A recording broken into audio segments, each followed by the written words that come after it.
Imagine biting into a crunchy, fresh cucumber, only to find that its texture is perfectly balanced, not too soft, not too hard. But have you ever wondered what makes cucumbers have their unique texture? The answer lies in the tiny, hair-like projections on their surface, known as trichomes. These trichomes play a crucial role in protecting the cucumber from environmental stressors and insects, while also influencing their commercial appeal. However, the genetic mechanisms behind the formation of these trichomes have long been a mystery. But here's where it gets fascinating. A recent study has uncovered the genetic key to cucumber texture, and it's about to change the way we understand plant biology forever.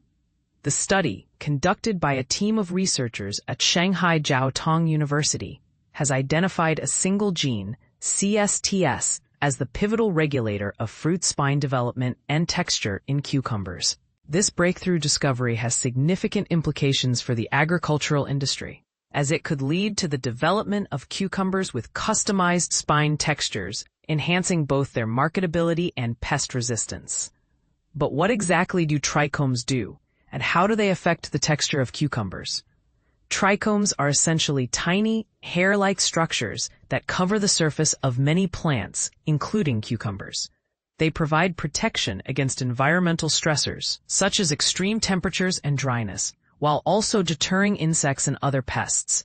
In cucumbers, trichomes are especially prominent and variable, which is why they play such a crucial role in determining the texture of the fruit.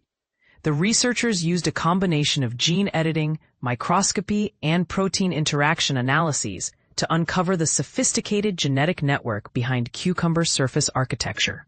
They found that the CsTs gene controls spine formation by modulating cell division, wall composition, and intracellular transport.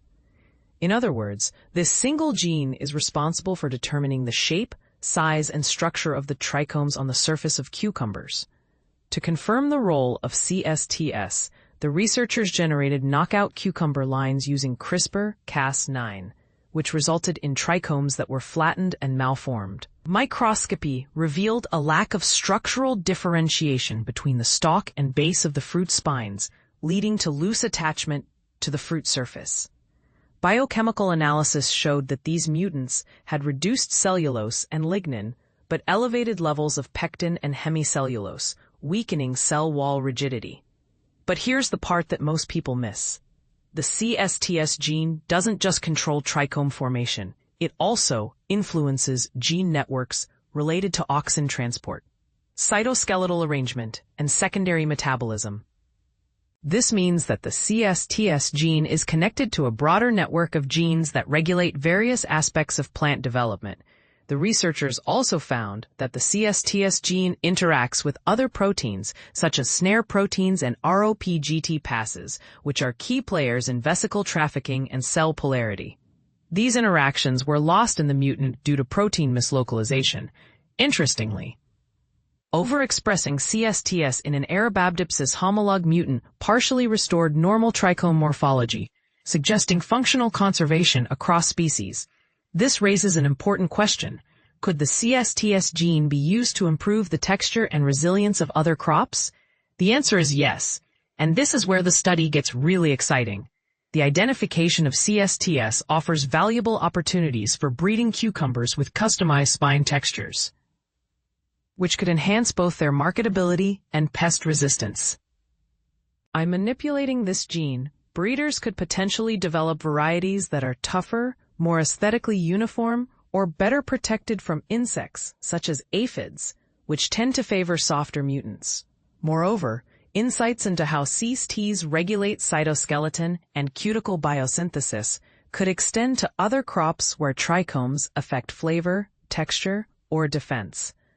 As scientists further explore the genetic pathways linked to CsTs, the work could lead to innovative strategies in sustainable agriculture and precision horticulture. But here's the controversy. Some scientists argue that genetically modifying crops could have unintended consequences on the environment and human health. Others argue that the benefits of genetic modification, such as increased crop yields and improved pest resistance, outweigh the risks. What do you think? Should we be using genetic modification to improve crop texture and resilience, or are the risks too great?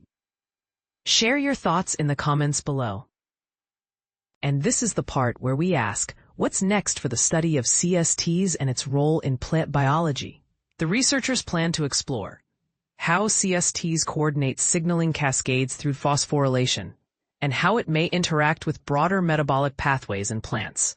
This could lead to a deeper understanding of the genetic mechanisms behind plant development and potentially unlock new strategies for improving crop quality and resilience. So, the next time you bite into a crunchy, fresh cucumber, remember the tiny, hair-like projections on its surface that make it all possible. The study of CsTs is a testament to the power of genetic research and its potential to revolutionize the way we grow and consume food.